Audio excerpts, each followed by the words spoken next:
Hello, physics students. My apologies that the last video had the audio off. I must have accidentally disabled that, so I don't know. But I'm making this video to compensate. So there's a lot of material in the packet for electricity that I uploaded for you. I'm going to hit the highlights of things I want to look at. So the first thing, concept of charge.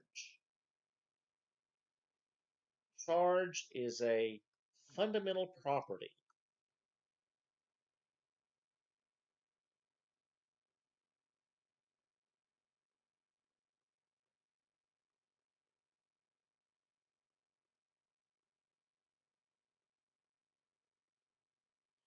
That means it is at the lowest level.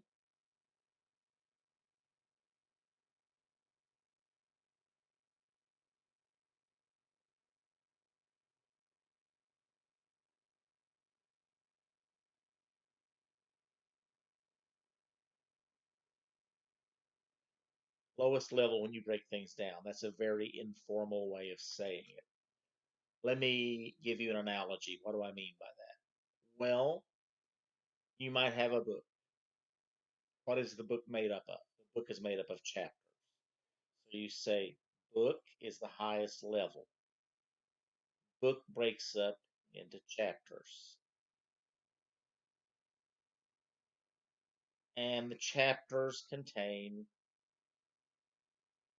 paragraphs. And the paragraphs contain sentences. Here's some more room. Sentences have words. Words have letters. And guess what? Stop at letters. Because I can say here's a letter, or here's a letter. But just part of a letter makes no sense. So if you're breaking down a book, you could break down a book into chapters, chapters to paragraphs, paragraphs to sentences, sentences to words, words to letters, boom, you stop. A letter, you might say, is a fundamental unit of a book. You can't go lower than that. So that's kind of what I mean when I'm talking about charge. You can have all kinds of different phenomena. You can have color, mass, um, way matter connects to each other, combines. Put it like this, you might take a rock. The rock is made of molecules.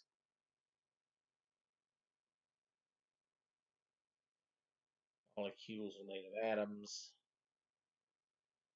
Atoms are made of protons, neutrons, electrons.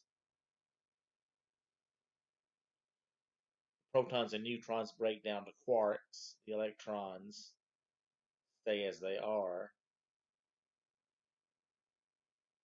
And then you, as far as we know anyway, that's as low as you go. And electrons have a charge, a negative charge. Protons have a positive charge, neutrons have zero charge. Quarks have partial charge, like a half charge, a third charge, they add together. But you can't get any lower than charge. These charges put together make atoms behave a certain way, make molecules behave a certain way, make objects such as rocks behave a certain way. But when you get down to charge, you can't really get any lower than that. Things just have charge. Like things just produce gravity. Mass has gravity, or it produces gravity. That's as simple as you can get. Charge can be negative, which we see in electrons, or positive, which we see in protons. And what we're most interested in electricity is this. Because with protons, let's take a very simple atom, let's take a helium atom. So it has two protons, which I'm blackening in, darkening. So these guys are protons. I'm just going to say P. one has a positive charge. These are neutrons, which have a zero charge.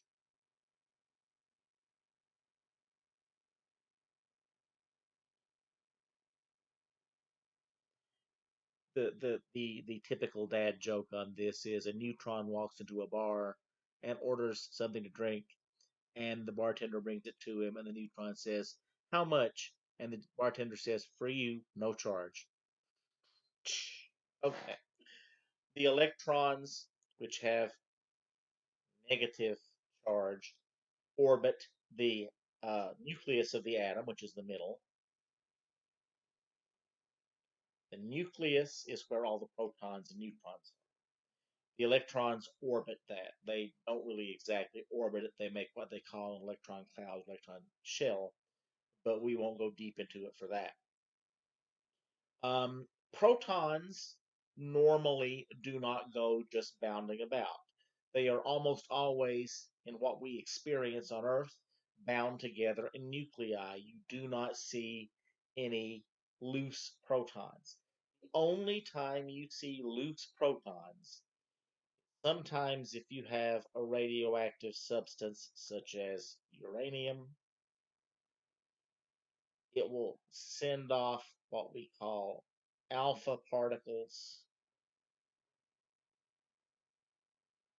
And an alpha particle consists of exactly this, a helium nucleus, two protons together. And alpha particles, as I think I might have mentioned in class one day before, are normally pretty harmless. If you were to eat a piece of uranium, you'd be rather foolish. Alpha particles in direct contact with your skin could cause you to die, in fact. But if you were wearing clothing, a sheet of paper, or the normal cloth of a shirt will block that. So if you were being exposed to alpha radiation and you're wearing normal clothing, you're fine. Alpha radiation or nuclear explosions, which is a case where the atoms do literally break apart, nuclear fission. The only time you see protons by themselves is alpha radiation or nuclear explosions. And neither one of those are situations we want to be involved with. So electrons are normally where we experience charge. And in fact, what we call electrical current, electricity, is just a flow of electrons. That's exactly what it is. And it's a very important thing for us because all of our TVs, many of our heating systems, our cell phones, half the things we use in our daily life are electrical. Tesla ever succeeds, we might have electric cars on a common basis. So electricity is where it's at. So the electrons are what we're interested in, not so much the protons.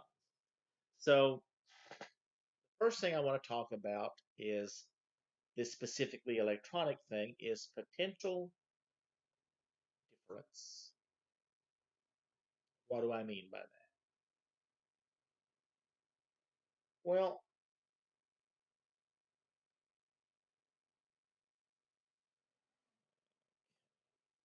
so, okay, no, I don't want to do that. Okay, so you've got a stream. Go out in the woods, see a little stream, falls over some rocks, and then resumes his course. And maybe it falls a distance of 6 inches, same thing as half a foot. Maybe you have another stream somewhere else, and it falls greater distance. It falls maybe 5 feet, and maybe somewhere else have a very tall waterfall falls 100 feet. Now, if you recall from way, way back, we talked about potential energy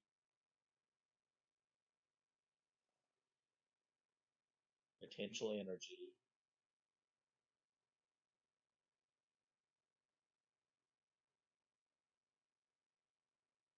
which we abbreviate PE, which means stored energy,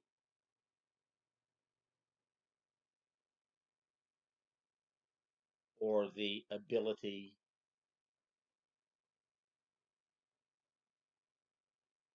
to do work. And we talked about kinetic energy,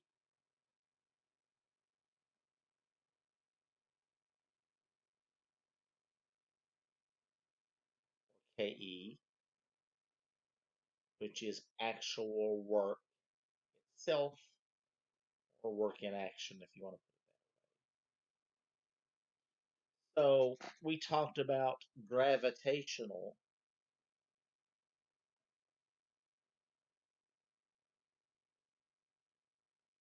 PE, potential energy.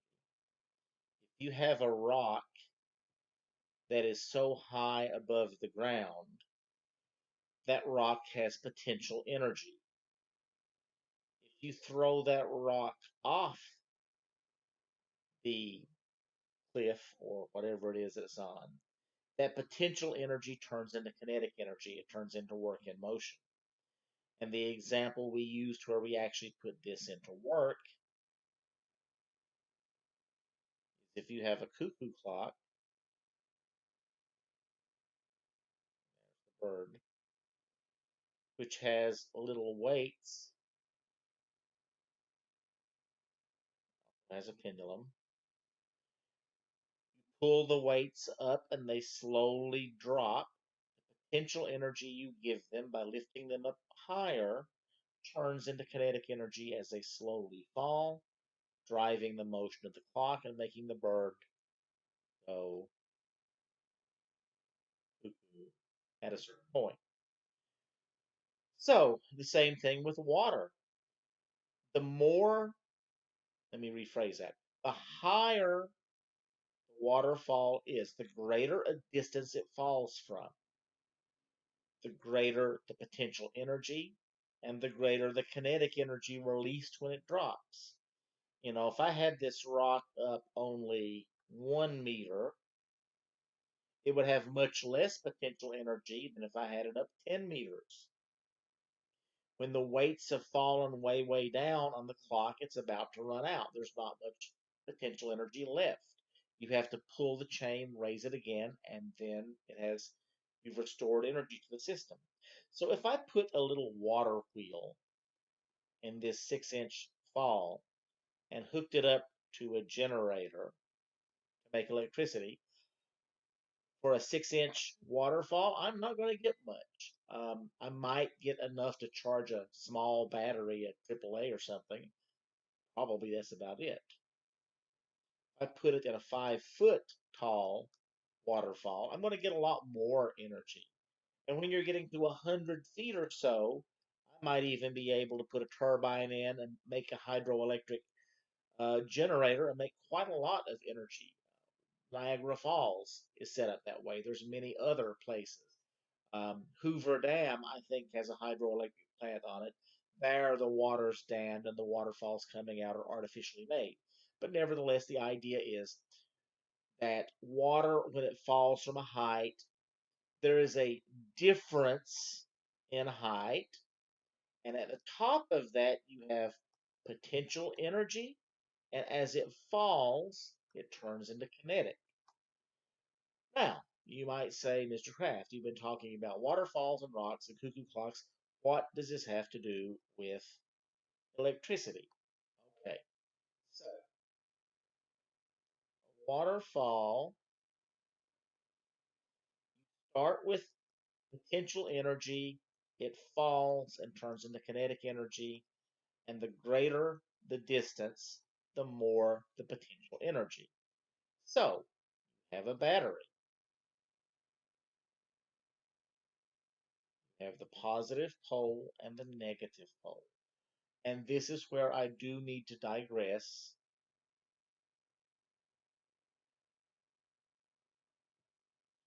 If you know anything about car batteries, or wiring or electricity.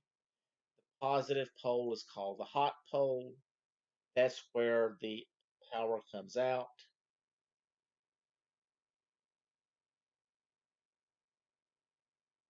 The ground is where the power comes back in.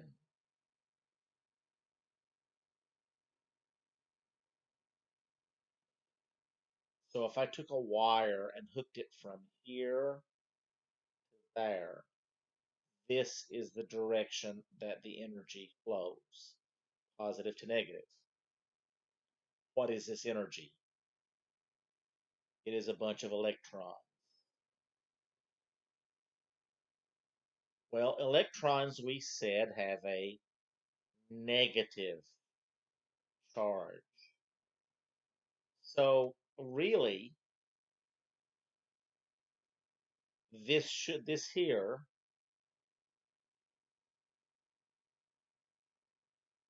whoops,